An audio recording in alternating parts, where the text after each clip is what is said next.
Hey everyone, my name is Cormac Thress. If you don't know me already, today I want to give a reflection on my favorite 3 verses in all of Scripture, which is 1 Corinthians chapter 9, verse 24 through 27. Actually, if you've been keeping up with Liturgy of the Hours, that's been the readings for evening prayer too on Sundays during Lent, so it's pretty relevant. So I'll start by reading it. Do you not know that in a race all the runners compete, but only one receives the prize? So run that you may obtain it. Every athlete exercises self-control in all things. They do it to receive a perishable wreath, but we an imperishable. Well, I do not run aimlessly, I do not box as one beating the air, but I pummel my body and subdue it, lest after preaching to others, I myself should be disqualified.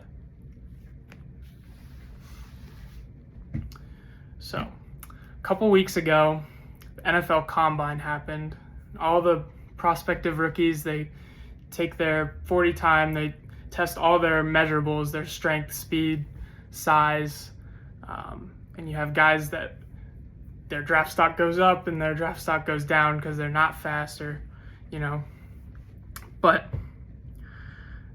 every year it seems like one of these guys, there's always someone who's just has every physical intangible and their draft stock goes crazy. I think this year, Sonny Styles from Ohio State.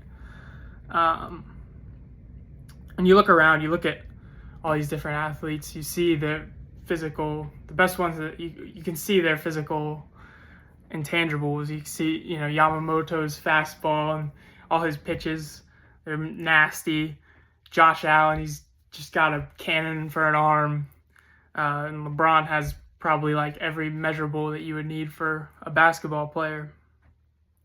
But I don't want to talk about any of that. What I want to get at today is one that we can't really see, but God sees it. And that's heart. So someone can have all the speed in the world, they can have the fastest 40 time, but with no heart, they can't win the race that's life. Without heart, the runner runs aimlessly. So don't let your Lenten fast just be another measurable, like a combine statistic that we did and move on from. Like a 40 time, a guy can have the fastest 40 time, but when he steps on the football field, at the end of the day, none of that really matters. What matters is his heart. In life, we're going to face challenges and we're going to suffer.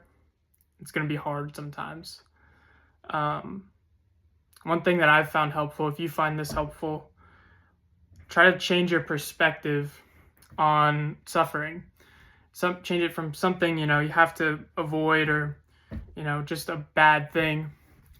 But it's an opportunity to practice our heart, because it's easy to have art when things are going well, but when it's hard, we can practice. We can strengthen our love for God, our ability to show heart, strengthen that intangible. And I think this is what St. Paul's getting at when he writes about enslaving his body, pummeling his body. He disciplined his body so that no physical sin, material desire, emotional, nor death, nor life, nor angels, principalities, the past, the future, nothing could separate his heart from the love of God.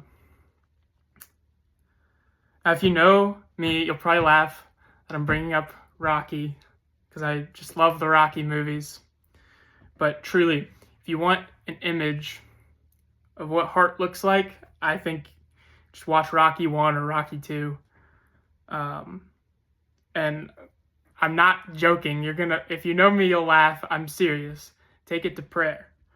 The guy who wrote the music, his name's Bill Conti. When he was writing the piece that played during the first movie while Rocky's fighting Creed, he said that he was thinking of the holy sacrifice of the Mass, the Paschal mystery. And just listen to that music. It's called Going the Distance. You can look it up on Spotify. Listen to it, and while it's playing, just like picture Jesus carrying the cross And when the music climaxes, picture him falling down under the weight of that cross. What does he do? He gets up. He gets back up, and that's heart. Look at a crucifix. I have one right here. That's heart. That's the Sacred Heart of Jesus, and he does that for you. So just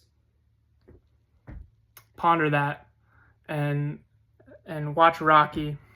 I think it's more than just a boxing movie. I think you can really spend some prayer with that. Honestly, that's how I feel. But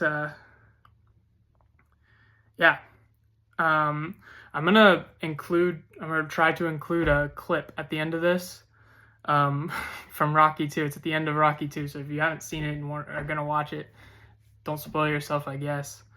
But if you are gonna watch it,